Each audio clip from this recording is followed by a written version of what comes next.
안녕하세요. 가죽 베이스볼 박은호준입니다.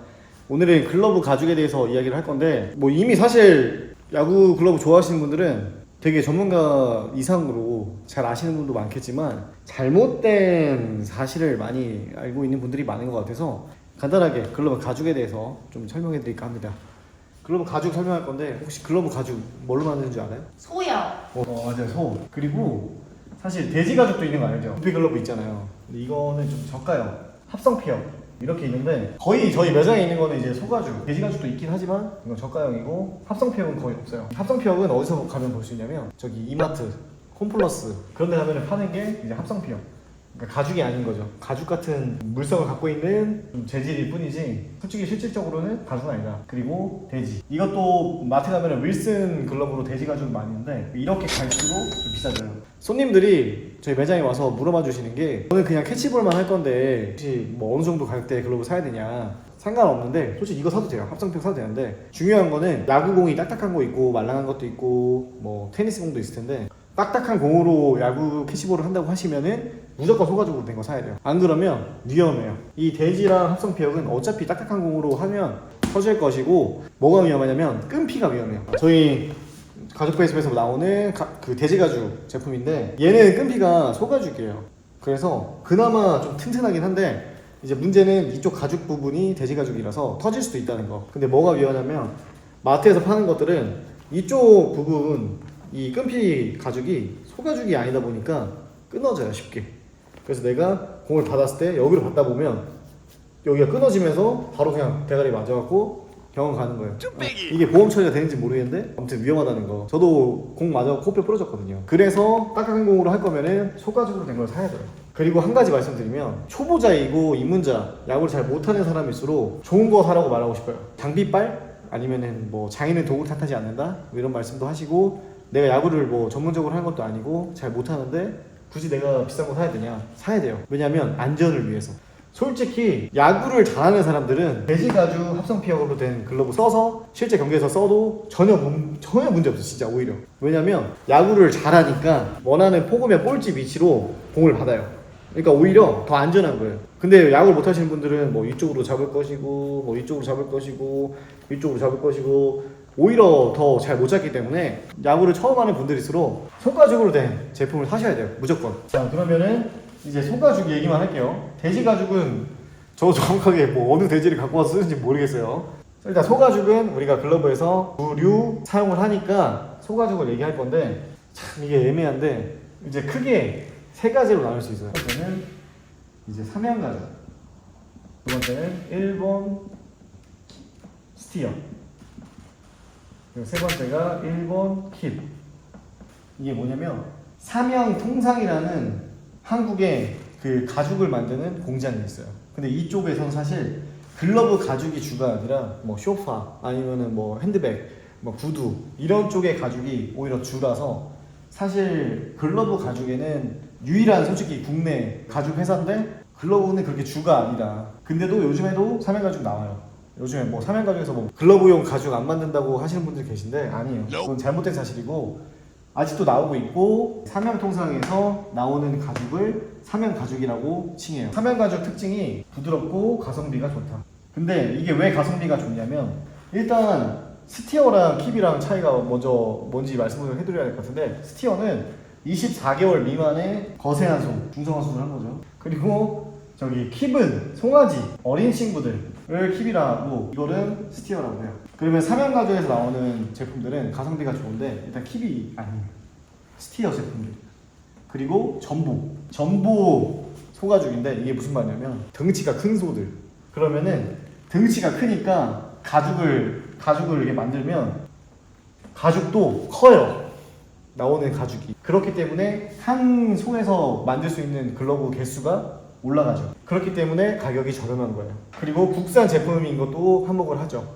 그리고 킵이 아니라 스티어다, 이렇게 생각하시면 되고, 그러면은 한국에서 저기 만드는 가죽이니까 한우를 쓰냐?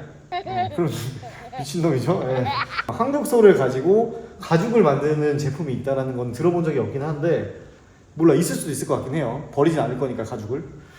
거의 대부분의 소가 어디 출신이냐면 거의 미국이에요. 우리 정육점 가면은 사실 한우보다 미국 생산된 소가 훨씬 많잖아요.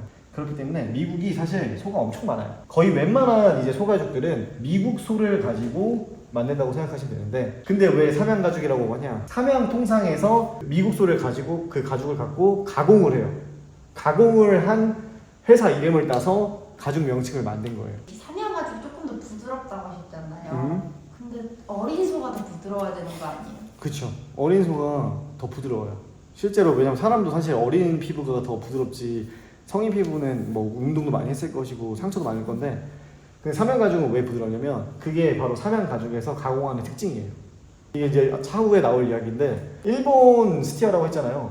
일본 스티어가 딱 하나만 있는 게 아니에요. 딱 그냥 모든 가죽이 일본 스티어 딱 정해놓고 하나만 있는 게 아니라, 예를 들어서 뭐 테라다 스티어, 그리고 뭐 세토, 이시오카라고 있었는데 이제는 바뀌었어요. 고토라는 명칭으로. 그리고 뭐 주제로 등등등, 우리 시중에서 많이 볼 수 있는 일본 스티어들은 거의 이 정도 3개가 있는데, 이게 차이가 뭐냐면, 혹시 이제 아실 수도 있겠지만 제가 아까 사면 가죽이라 했잖아요. 얘네들은 뭐냐면 테라다라는 공장에서 가공한 스티어, 세토라는 공장에서 가공한 스티어, 고토라는 공장에서 가공한 스티어가 이렇게 명칭을 하는 거예요. 근데 이게 여러분들이 뭐 마루아시, 뭐 킵, 뭐 마루아시, 뭐 스티어 이런 말을 가끔가다 하시는 분이 계신데, 마루아시는 가공하는 공장이 아니라 이런 가죽들을 유통하는, 그러니까 이 가죽들을 자기네들이 사서 소비자들이나 뭐 기업한테 판매하는 유통회사입니다. 그래서 이런 말은 잘못된 말이에요. 마루아시 킵은 없어요. 그래서 대표적으로 이렇게 3개가 있고, 오늘 알아야 될 거는 테라다 스티어라는 말은 테라다라는 가공 공장, 가죽 공장에서 만든 스티어 제품을 테라다 스티어라고 한다. 자, 그러면 이어서 얘기를 하자면, 아무래도 세토라는 이제 가죽 공장에서 만든 가죽이 퀄리티가 좀 좋다고 많이 알려져 있긴 해요. 그래서 세토가 1번, 뭐 테라다가 2번, 뭐 고토가 3번, 뭐 이런 순서로 돼 있긴 한데, 사실 단가가 좋은 이제 가죽이라고 알려져 있는 부분들이 더 비싸긴 해요. 근데 차이가 그렇게 심하진 않습니다, 실질적으로. 그러면은 여러분들이 생각했을 때 세토 스티어랑 세토 킵이 제일 좋겠네요 라고 하실 텐데, 솔직히 말하면 꼭 그렇지만은 않습니다. 세토에서 나온 가죽이라고 하면은 다 좋다고 생각을 하시는데, 세토에서도 가죽을 이제 가공을 했을 때 나온 가죽들을 보면은 뭐 A급 가죽도 있을 것이고 뭐 B급, C급 다 있을 건데, 무작정 세토 킵, 세토 스티어라고 하면은 무조건 제일 좋은 가죽, 비싼 가죽 이렇게만 생각을 하시면은 안 됩니다. 글러브를 사실 때 무슨 가죽이에요? 물어보시는데, 아 이거는 세토 킵으로 만든 글러브입니다 라고 하셨을 때, 그럼 가죽 되게 좋은 거네 하고 무작정 사시면 안 된다는 말이에요. 세토 킵이라고 해도 솔직히 말씀드리면 글러브 가죽이 세토 킵인지 뭐 테라다 킵인지 뭐 고토 킵인지 어디서 만들었는지를 알 수가 없어요. 뭐 글러브 판매하는 판매자 입장에서도 사실 모릅니다. 여러분들이 생각하는 게 뭐냐면, 가죽 전문가, 뭐 가죽 공장에서 뭐 3년 4년 일했던 사람조차도 만들어진 글러브 가죽을 보고 이게 어느 회사, 뭐 고토에서 만들었던 건지 테라다에서 모릅니다. 알 수가 없어요. 심지어 어느 정도까지 차이가 나냐면, 글러브를 만들어 놓고 이 가죽을 보면은 이게 스티어인지 이게 킵인지 구별이 안 돼요. 되게 뭐 구별을 할 수 있을 거라고 장담하시는 분들이 많으신데 진짜 불가능합니다. 뭐 알고 나서 비교를 했을 때 뭐 구별을 할 수는 있겠지만, 그냥 딱 하나 갖다 놓고 어디 가죽일까요? 절대 모릅니다. 그래서 인터넷이나 이렇게 가죽 잘 안다는 분들은 아 이거 뭐 어디 거네 이렇게 좀 얘기를 하시는 분들이 계신데, 좀 그러지 않으셨으면 좋겠어요. 40년 동안 가죽만 만드신 분도 저한테 이런 얘기를 해주셨거든요. 나도 아직도 모른다. 나도 만들어진 가공이 완료돼서 나온 가죽과 이제 글러브를 만들었을 때 그 가죽이 어느 공장에서 나온 가죽인지도 모르고, 솔직히 말해서 킵인지 스티어인지도 모른다 라고 말씀하셨어요. 그러니까 가죽 회사에 너무 이렇게 연연해서 글러브를 구매하지 않으셨으면 좋겠습니다.